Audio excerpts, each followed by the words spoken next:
Hello friends, നിശാഗന്ധിയുടെ നല്ലൊരു വീഡിയോയിലേക്ക് ഏവർക്കും സ്വാഗതം. ഇന്ന് നമ്മൾ കൊണ്ടുവന്നിട്ടുള്ള ബോഗൻവില്ല എന്ന് പറയുന്നത് ലാവൻഡർ ആണ് കേട്ടോ. ലാവൻഡർ കളറിൽ വരുന്നതാണ്. അതായത് SP ലാവൻഡർ എന്നാണ് കേട്ടോ ഇതിൻ്റെ ID വരുന്നത്.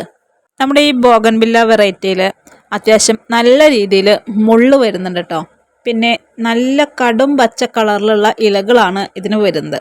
അത്യാവശ്യം നല്ല രീതിയിൽ പൂത്തുലഞ്ഞ് നിൽക്കുന്ന നല്ലൊരു വെറൈറ്റിയാണത്. ഒരുപാട് പൂക്കൾ ഉണ്ടായി കാണാൻ ഇഷ്ടമുള്ളവരിലേക്ക് ഞാൻ സജസ്റ്റ് ചെയ്യുന്ന ഒരു ചെടിയാണ് കേട്ടോ ഈ SP ലാവൻഡർ എന്നത്.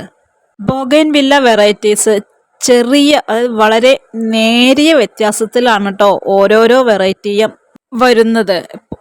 ഇപ്പോൾ നമുക്ക് 70-75 വെറൈറ്റീസിലധികം നമ്മുടെ നാട്ടിൽ തന്നെ നമുക്ക് അവൈലബിൾ ആണ് കേട്ടോ ബൊഗൈൻവില്ലയിൽ.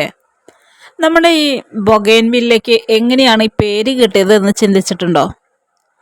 ഒരു ഫ്രഞ്ച് സഞ്ചാരി തൻ്റെ യാത്രക്കിടയിൽ പുതിയ തരം ഒരു പൂവ് കണ്ടെത്തി. ആ സഞ്ചാരിയുടെ പേരാണ് ലൂയിസ് ബൊഗൈൻവില്ല എന്നത്. പിന്നീട് ആ പൂവ് ആ കണ്ടെത്തിയ ആളുടെ പേരിൽ തന്നെയാണ് അറിയപ്പെടാൻ തുടങ്ങിയത്. അപ്പോൾ അതുകൊണ്ടാണ് കേട്ടോ നമ്മുടെ ഈ ബോഗൻവില്ലയ്ക്ക് ലൂയിസ് ബോഗൻവില്ല എന്നതിൽ നിന്നും ബൊഗൈൻവില്ല എന്ന പേര് വന്നത്. ചൂടുള്ള കാലാവസ്ഥയിൽ അതായത് മിക്ക സ്ഥലങ്ങളിലും വളർത്തപ്പെടുന്ന ഒരു നല്ല അലങ്കാര സസ്യമാണ് നമ്മുടെ ഈ ബോഗൻവില്ല എന്നത്. നമ്മുടെ ഈ ബൊഗൈൻവില്ല വെറൈറ്റീസിൻ്റെ ഇലകൾക്ക് ഇത്രയും നല്ല രീതിയിൽ നല്ല തിളക്കത്തോട് കൂടിയിട്ട് ഇല കിട്ടാനായിട്ട് നമ്മൾ ചെയ്യേണ്ട ഒരേ ഒരു കാര്യമാണ് കേട്ടോ.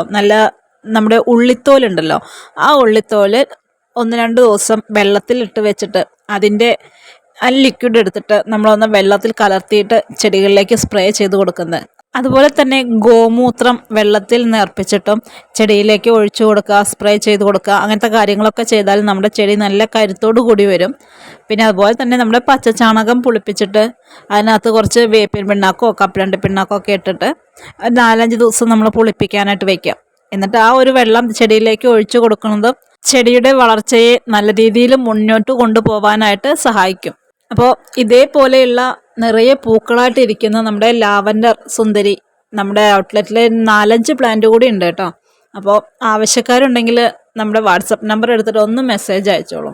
വേനൽക്കാലങ്ങളിൽ നമ്മൾ ഇതേപോലെയുള്ള നിറയെ പൂക്കളോട് കൂടിയിട്ടുള്ള ചെടികൾ മേടിച്ച് വെച്ചിട്ട് മഴക്കാലം വരുമ്പോൾ ആ പൂക്കളൊക്കെ കഴിഞ്ഞ് ഒരവസ്ഥ വരുന്ന സമയത്ത് നമ്മൾ അത്യാവശ്യം നല്ല രീതിയിലൊന്ന് പ്രൂൺ ചെയ്ത് കൊടുക്കാം. അപ്പോൾ ആ പ്രൂൺ ചെയ്ത് കിട്ടുന്ന കമ്പുകളെല്ലാം എടുത്ത് വെച്ച് നമുക്ക് ഇവരുടെയൊക്കെ പുതിയ തൈകൾ ഉണ്ടാക്കിയെടുക്കാനായിട്ടും കഴിയും കേട്ടോ. അപ്പോൾ വീണ്ടും നമ്മുടെ അടുത്തൊരു വേനൽക്കാലം വരുമ്പോഴേക്കും നമ്മുടെ വീടുകളിൽ ബോഗൻവില്ല ചെടികളുടെ നല്ലൊരു കളക്ഷൻ തന്നെ ഉണ്ടാക്കിയെടുക്കാനായിട്ട് കഴിയും. അപ്പോൾ ഇതൊക്കെയാണ് നമ്മുടെ ഇന്നത്തെ വിശേഷങ്ങൾ. മറ്റു നല്ലൊരു വീഡിയോയുമായിട്ട് വീണ്ടും കാണാം. Okay, by.